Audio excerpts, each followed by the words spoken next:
You will never see your family again after WW3 starts. Not because they're dead, because you don't know how to find them without a phone. The EMP hits. Your wife is 30 miles north. Your son 25 miles east. Your daughter 20 miles west. You have 72 hours. Here's what doesn't work. Cell phone. Meaningless when you can't determine where you are. Your rally point. No message system, no timing protocol, no confirmation. Everything you depend on requires electricity, satellites, and towers. All dead. But three methods don't. Pre-electronic physics that reunited resistance fighters in 1944 France. That special forces use now. That work permanently, without infrastructure. And you've never heard of them, because companies can't make recurring revenue from solutions that never break. Every prepper I know thinks ham radio is their backup communication plan. They're wrong. And if you're counting on it to coordinate with your family during a grid-down war, you're not prepared. You're delusional. Here's what the tactical communications industry doesn't advertise in bold letters on the packaging. Every single electronic solution you've been told to stockpile has a fatal dependency. And in WW3, those dependencies evaporate first.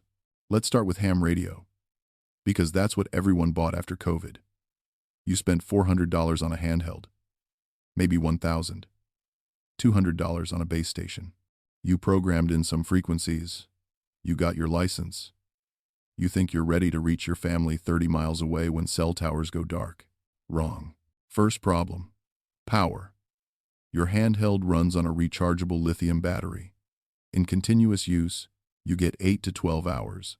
Let's say you're conservative and only transmit occasionally. You might stretch it to 24 hours. You need electricity to recharge. If you've got a generator, you need gasoline. Gasoline that you're also using for your vehicle, your tools, your heat. In a prolonged grid-down scenario, you're looking at 48 to 72 hours of battery life across all your devices before you're managing a triage situation. Do you charge the radio or the flashlight? Do you power communications or the insulin fridge? Second problem. Range and infrastructure. VHF and UHF, handheld radios, are line of sight. If there's a hill between you and your family, you're not talking. The typical range for a 5-watt handheld in suburban terrain is 2 to 5 miles. To reach 30 miles, you need repeaters. Those are the relay stations on hilltops and towers that boost your signal and extend your range. And here's the thing about repeaters. They require electricity. They require maintenance. They require someone to keep them running. In a grid-down war, repeaters go offline within days. Some have battery backup.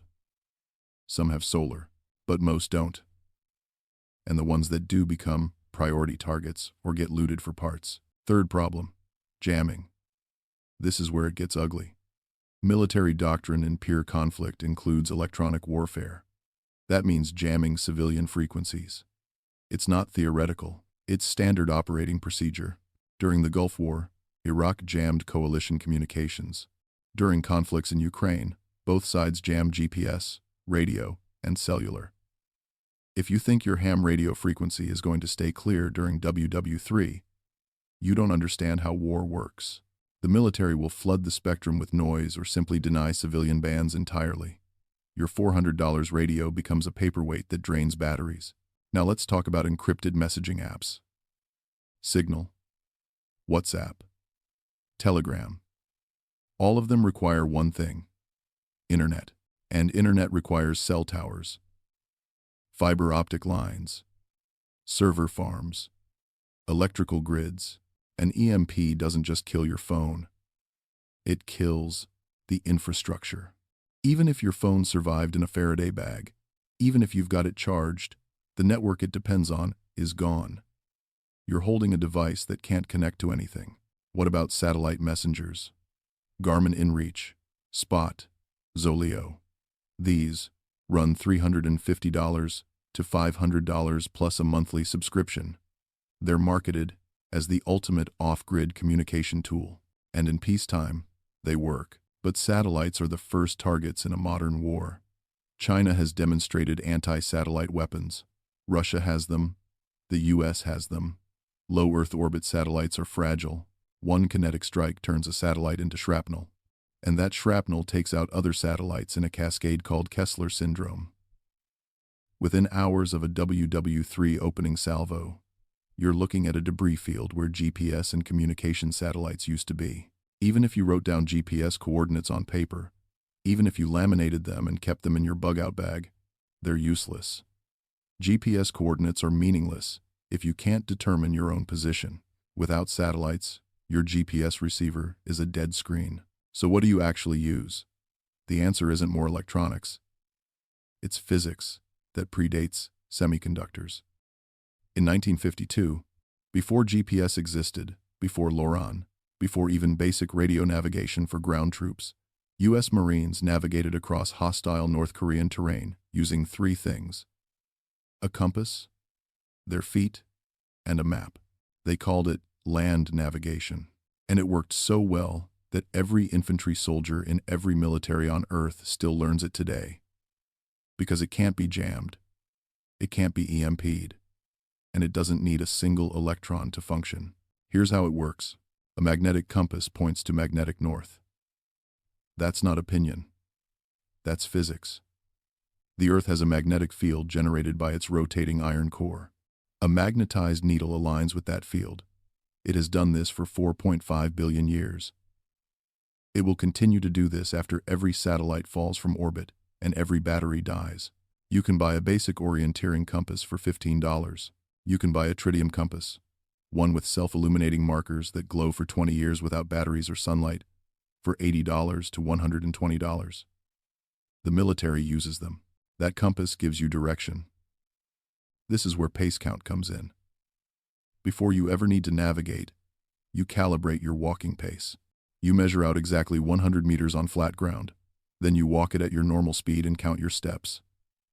Let's say it takes you 65 steps. That's your pace count. 65 steps equals 100 meters. Now you know that 650 steps equals 1 kilometer. You do this on flat ground, uphill, downhill, with a pack, without a pack. You write these numbers down. You memorize them. When the grid drops and you need to navigate 30 miles to find your family, you plot a course on a paper map. You pick a bearing. Let's say 287 degrees. You set your compass to 287. You start walking. Every 650 steps, you've covered roughly a kilometer. You mark it mentally, or with a small stone, you transfer from one pocket to another. You maintain your bearing. You adjust for obstacles like buildings or rivers, but you compensate by adding the deviation to your count. This is called dead reckoning. And with practice, you can navigate to within 50 meters of a target 10 kilometers away without any electronic assistance. But here's where it gets better. You add terrain association. You're not just counting steps and following a bearing. You're matching what you see on the ground to what's on your map. That river bend, that intersection, that water tower, that ridge line. These are navigation anchors. They confirm you're on course. If your map shows a river crossing at 3 kilometers and you hit a river after roughly 1,950 steps, you're on track. If you don't hit the river, you recalibrate. The beauty of this system is that you can teach it to your family in a weekend. You sit down with a map of your area. You identify rally points. You plot routes. Then you actually walk them. You calibrate pace counts together. You practice taking bearings. You identify terrain features. Your wife learns the same skills. Your kids learn them. Now you all have the same navigation language. And here's the critical part. You can pre-position written instructions at your home, in your vehicle, in your bug-out bag. You keep a laminated card with pre-plotted bearings and distances to your rally points. From home to rally point Alpha is bearing 312 degrees, 8.4 kilometers. From your wife's workplace to rally point Alpha is bearing 089 degrees, 12.1 kilometers. From your son's college to rally point Bravo is bearing 243 degrees, 6.7 kilometers. These don't change. Bearings and distances are fixed by geography. Physics doesn't care about EMPs. Magnetic north doesn't require a satellite constellation. And your pace count works the same whether it's peacetime or WW3. You can navigate to the general area.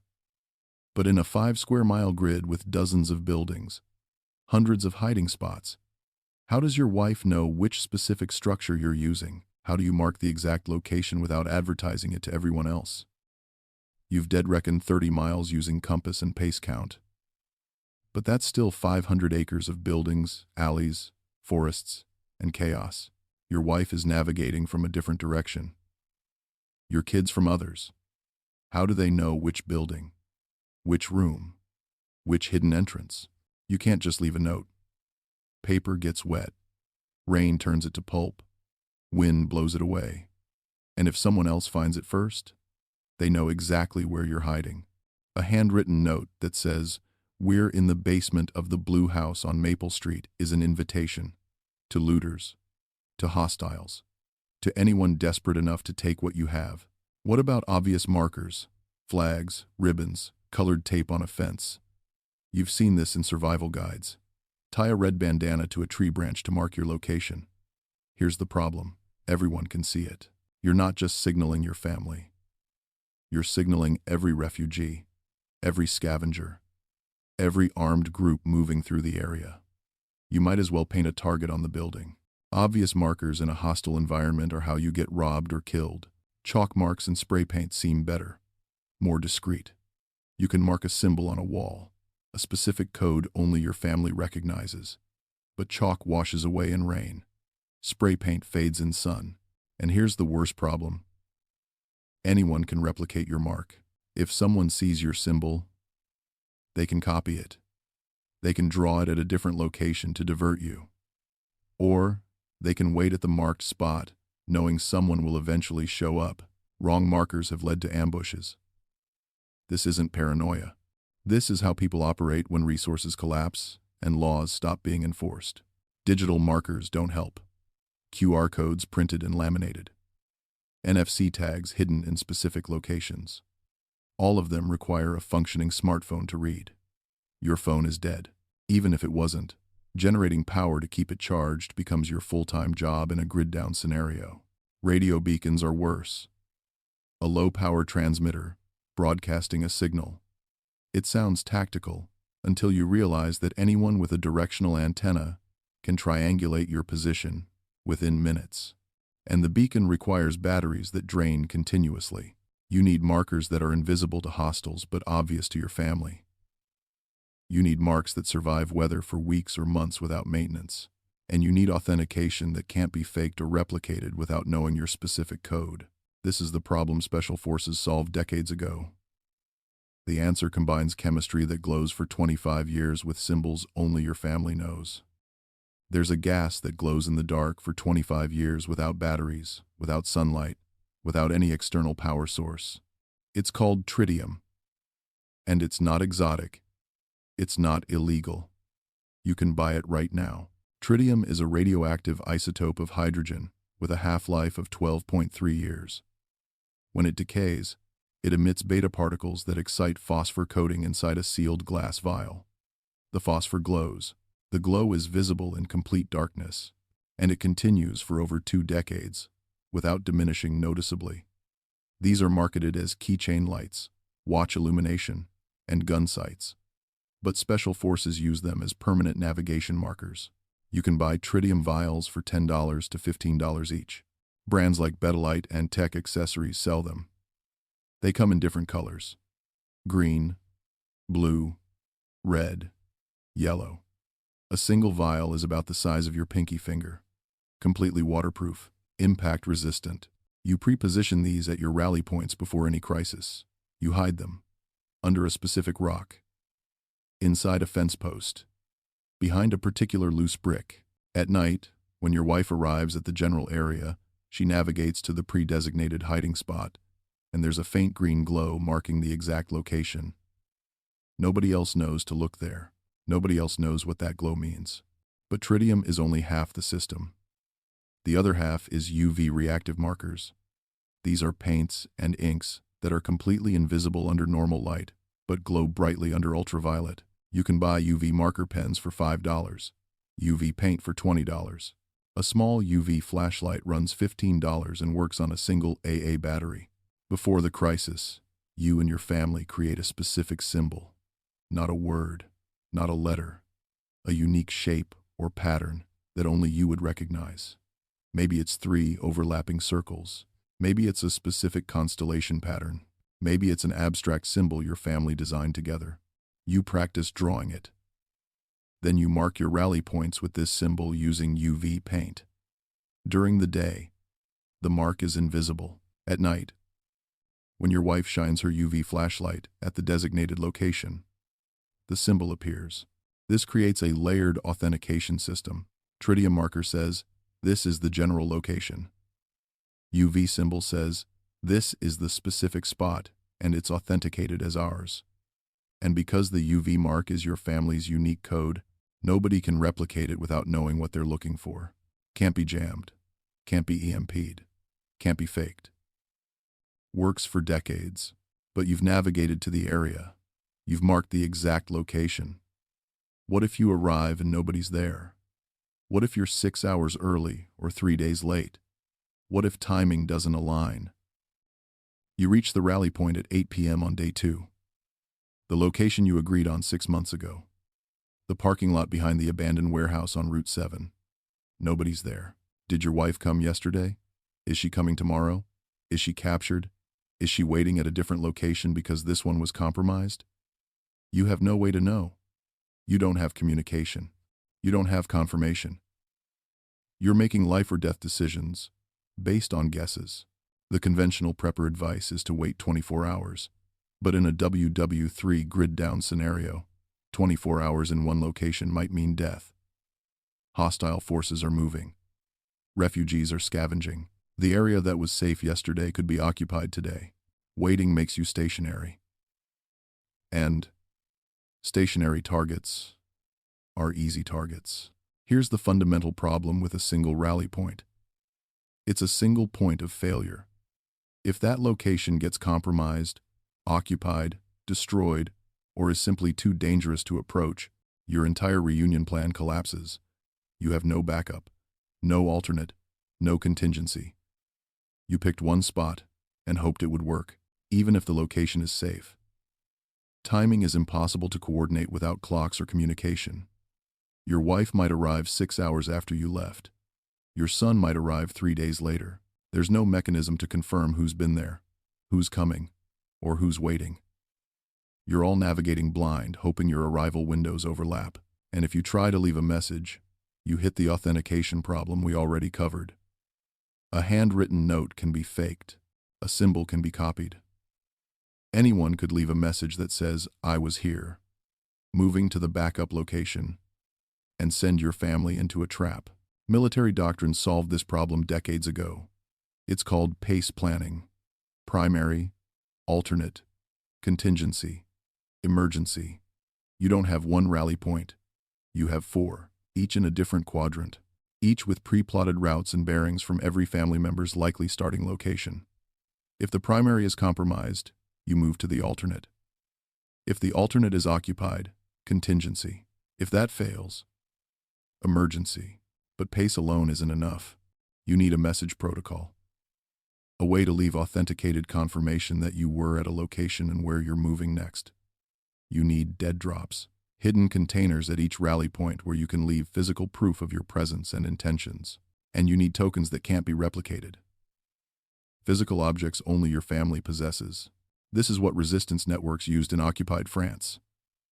What special forces use now? A decentralized reunion system that can't be killed by taking out one location. Here's the complete protocol. You designate 4 rally points in different quadrants of your region. Primary is northwest. Alternate is southeast. Contingency is northeast. Emergency is southwest. Each is roughly equidistant from the center point where your family operates. Each has pre-plotted bearings and distances from every family member's likely starting position. At each location, you pre-position a dead drop. This is a small waterproof container hidden in a specific place, under a particular rock, inside a fence post, behind a loose brick, in a specific building. The location must be memorable but not obvious. During your practice runs, Every family member learns exactly where each dead drop is hidden. Inside your bug-out bag, you carry waterproof paper and a pen. Write in the rain makes paper that doesn't disintegrate when wet. It costs $8 for a small notebook. You also carry a physical token. This is the authentication key. It can be a specific coin with a date only your family knows. It can be a photograph torn into pieces where each family member carries one piece. It can be a carved wooden object with unique markings. The key is that it's something physical that only your family possesses and can't be easily replicated. When you arrive at the primary rally point, you check the dead drop first. If there's a message, you read it. If there's no message, you wait 6 hours. If nobody shows up in 6 hours, you write your own message on the waterproof paper. Arrived evening, day 3. Moving to alternate. Token. 1,977 quarter. You place a fragment of your token with the message. Then you seal the container and hide it again. You move to the alternate location. Your wife arrives at primary 8 hours later. She checks the dead drop. She finds your message and the token fragment. She knows it's authentic because only your family has that specific 1,977 quarter. She now knows you were there when you arrived and where you're going next. She follows to the alternate. This system is pure physics and planning. No batteries, no satellites, no permission from anyone. Nobody can shut it down because there's nothing to shut down. You own the entire network. The question is, why don't preppers know this? Look at what these 3 methods have in common. They require no ongoing subscription, no monthly fee, no infrastructure controlled by someone else. Dead reckoning navigation is a one-time compass purchase and skill development. Once you learn it, you own it forever. Chemical markers are a $50 investment in tritium vials and UV paint that last decades. The dead drop protocol costs you $20 in waterproof containers and paper. Total investment for a complete family reunion system, under $200. And it works permanently. Now, compare that to what the commercial prepper industry sells you. Satellite messengers for $400 plus $30 per month subscription. That's $760 in the first year alone. Over 10 years, you're looking at $4,000. GPS units, ham radios. All of them require ongoing purchases. Batteries that need replacing. Software updates. Service contracts. You're not buying solutions. You're renting access. And when the crisis hits, the access disappears, but you've already paid for years of dependence. The business model problem is obvious. A family that implements paste dead drops this weekend is done. They're out of the market. They solve their coordination problem permanently. There's no recurring revenue, no repeat customer, no monthly extraction. The prepper industry can't monetize independence, but there's a second problem. The control problem. Emergency management doctrine assumes centralized coordination. FEMA shelters, government checkpoints, authorized communication channels. The entire crisis response infrastructure is designed around funneling people through controlled points where they can be tracked, managed, and monitored. A family using dead reckoning, covert markers, and dead drop protocols bypasses all of that. They coordinate without permission. They move without registration. They reunite without entering any government database. These methods existed before the commercial prepper industry.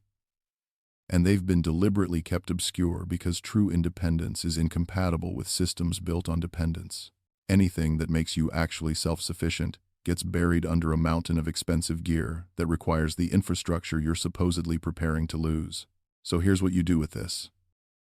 This weekend, sit down with your family. Buy a compass. Spend $80 on a tritium model if you can afford it. Buy tritium markers and UV paint.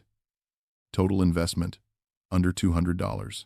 Pick your 4 pace rally points together. Plot the bearings and distances from every starting location. Write them down. Laminate them. Put copies in every vehicle, every bug-out bag, every family member's wallet. Then, walk the routes. Actually do it. Navigate to each rally point. using dead reckoning.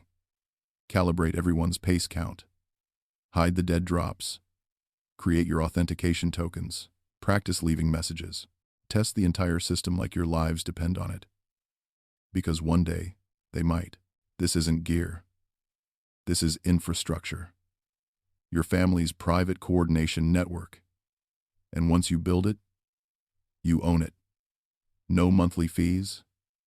No subscription. No corporation tracking your movements. No government database logging your location. What other family coordination methods should every household know? What low-tech protocols have you found that work when everything else fails? Drop it in the comments. Meeting 2. With comments. The more families that implement systems like this, the harder we all are to control. Family bonds don't need cell towers. They need planning, practice, and the refusal to depend on infrastructure designed to keep you dependent.